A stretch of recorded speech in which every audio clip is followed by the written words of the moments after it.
I'm Shin Young. I'm the children's librarian at Coliseum Library. We'll be presenting Storytime today, and today's Storytime will be Curious George, Dragon Dance. It was a beautiful day.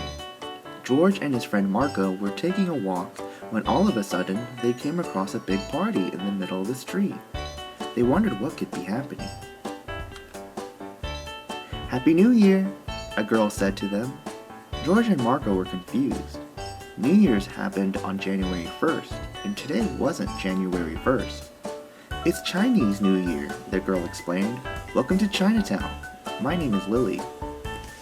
Lily told George and Marco all about Chinese New Year. The holiday is also called the Spring Festival, and it is a time for families to get together. It is the most important celebration for families in China. Today, there would be fireworks and a parade.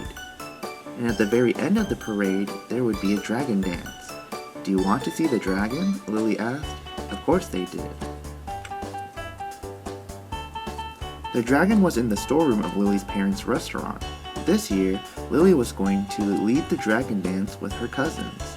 It was a huge honor. Dragons were considered to be helpful and wise, and the dragon dance would keep away bad luck in the new year. There was just one problem. "The parade is starting soon," she said. "But my cousins are running late." Lily wanted to practice the dragon dance, but there was no one to hold the middle or back of the dragon. Then Lily had an idea. Maybe George and Marco could help her practice the dragon dance. Marco got underneath the middle of the dragon, and George went to the end. "Just walk around and move back and forth like a dragon," Lily said.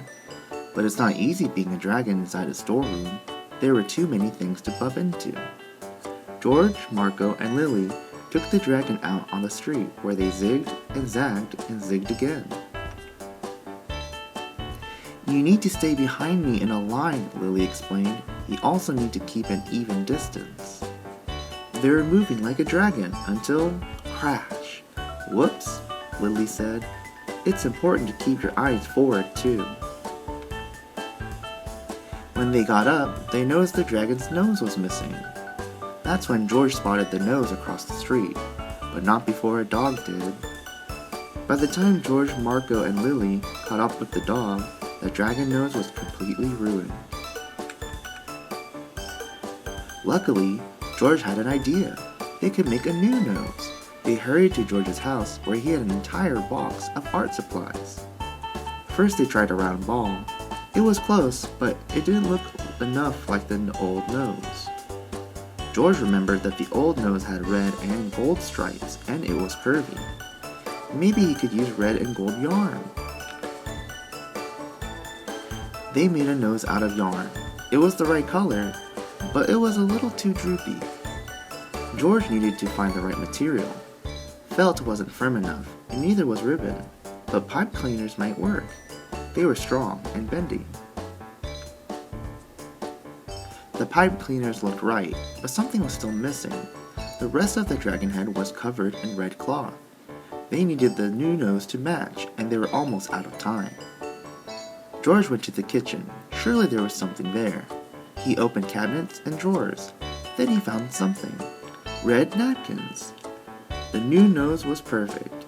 "The dragon looks wonderful," Lily said, but the parade had already started. Would they be too late? "You said the parade ends with the dragon," Marco said. They could still make it if they took a shortcut through the park. The three of them raced off like a dragon. They kept their eyes forward, they stayed in a line, and they kept an even distance. They arrived at the parade just in time. However, Lily's dad had some bad news. Lily's cousins were still stuck in traffic. They wouldn't make it to the parade. Who would help her with the dragon dance? Lily knew a couple of dragon dance experts, George and Marco, and that's how, with a little bit of practice and the right materials, a monkey became a dragon.